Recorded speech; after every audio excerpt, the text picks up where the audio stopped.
We need to overcome the most critical fragmentation.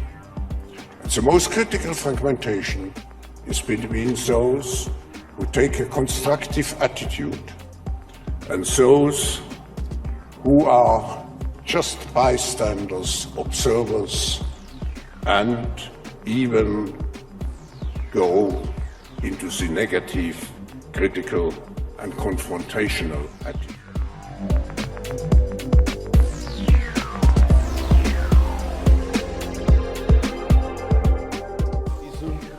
What we have seen in the elections in the United States, in the Brexit vote, this anger of people against globalization and against the elites. If you look what's happening in the United States, particularly, you have this anti-system movement. What we are seeing is a revolution against the system. It's dismantling the system, and we see certain elements of this now in the new US administration. Madam President Ursula, what speech, comprising so many such important issues.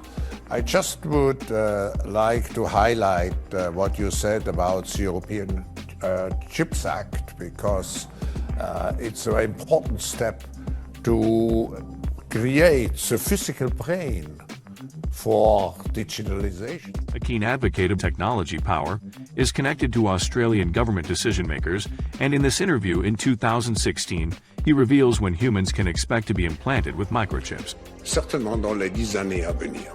Et après, on pourrait s'imaginer qu'on les implante dans nos cerveaux ou dans nos topos. Et à la fin, peut-être il y a une communication directe entre notre cerveau et le monde. You do not even have to have elections anymore, because you can already predict and afterwards you can say, why do we need elections? Excellencies, ladies and gentlemen, it's my great honor to participate for the 8th time at this important meeting, even if only in a virtual way. I would like to express my high respect to His Highness Sheikh Mohammed bin Rashid Al Maktoum for having taken the initiative for creating such an important global platform for governments shaping the future. I also want to congratulate Dubai for having organized such a successful World Expo despite all the repercussions of the global pandemic. Last November, in partnership with His Excellency Mohammed Al-Gargawi, we brought together 60 top intellectual thinkers here in Dubai. Thank you to His Excellency for enabling this initiative to define a longer-term narrative to make the world more resilient, more inclusive, and more sustainable. With all the current issues on our agenda, we tend to forget that we are in the midst of the 4th industrial revolution, which accelerates global change in much more comprehensive and faster ways than the previous 3 revolutions. I'm proud that the government of Dubai has been so foresighted in establishing a Center for the 4th Industrial Revolution in cooperation with the World Economic Forum.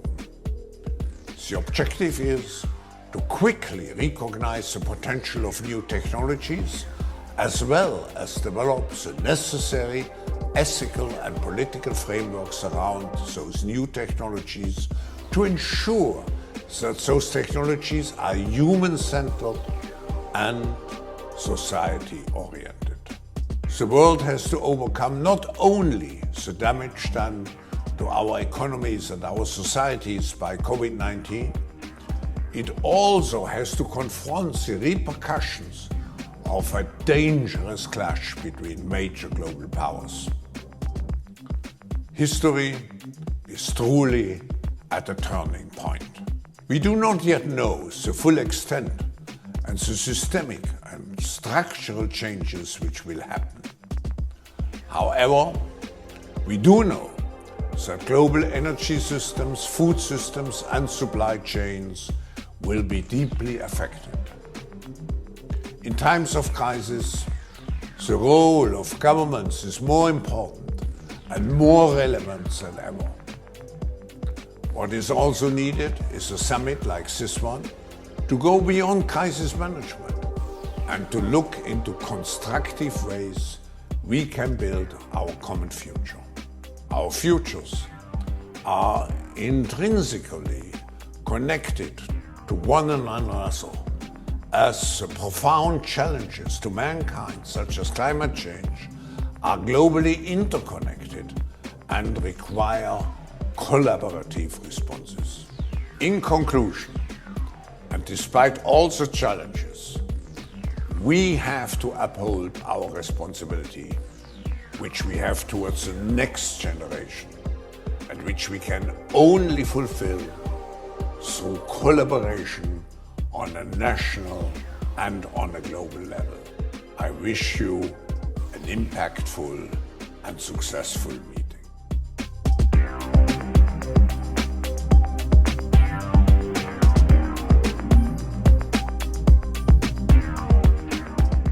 This pivotal moment, I see several priorities for the global agenda. We must continue to fight against the global pandemic. We must revitalize the global economy and accelerate its transition to net zero.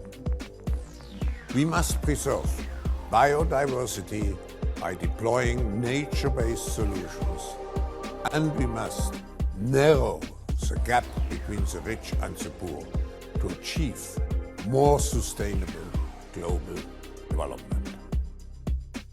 How it will play out in November, but what we know is that we will end up with many more unemployed, and particularly also people in the grey economy, which are not counted for, who lose their jobs. So we will see definitively a lot of anger already now, but probably increased by the end of the year, because this crisis will be with us until we really have found a remedy.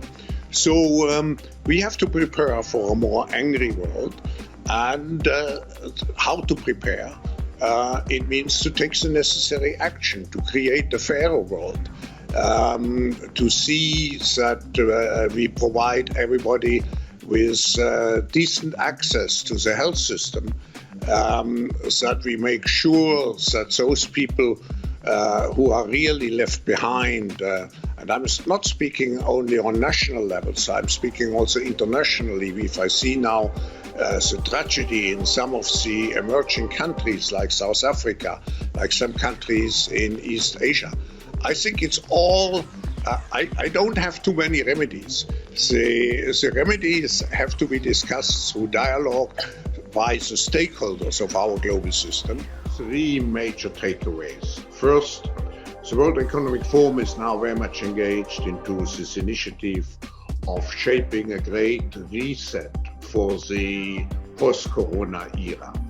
And of course, the objective of this reset is to make the world more resilient, more sustainable, and also more fair and more inclusive. Now, in order to make the world more fair and inclusive, I think the key word is jobs. And here I have learned during the summit many aspects of how we should approach, let's say, the creation of skills for tomorrow and so on. But the second for me, major element was we need to address this issue, not just in terms of what policies, what we need, but also in terms of changing our mindset. And here, what is at the forefront is to create a new model, a new concept, a new definition of capitalism. Capitalism in the old definition comprises only financial capital, but actually human and social capital and of course, natural capital is as important as financial capital. And for me, this means to enhance even our steps, our important steps we are undertaking to have business leaders accepting to report on the ESGs. But one of the highlights for me was the launch of the dashboard for a new economy, because it means that governments should also be measured and judged not only in terms of GDP growth, but on the basis of the 4 Ps, prosperity, people, planet, and principles for good governance. And finally, in all the sessions, that's my third conclusion, practically in every session it was evident how much public-private cooperation is needed. So all those issues cannot be solved by governments, business, or civil society alone. We need collaborative efforts, and I'm very happy that we have 4 global shapers, because it's your world which we are discussing here, and to integrate you into this great reset initiative is absolutely essential. Back to you, Sadia.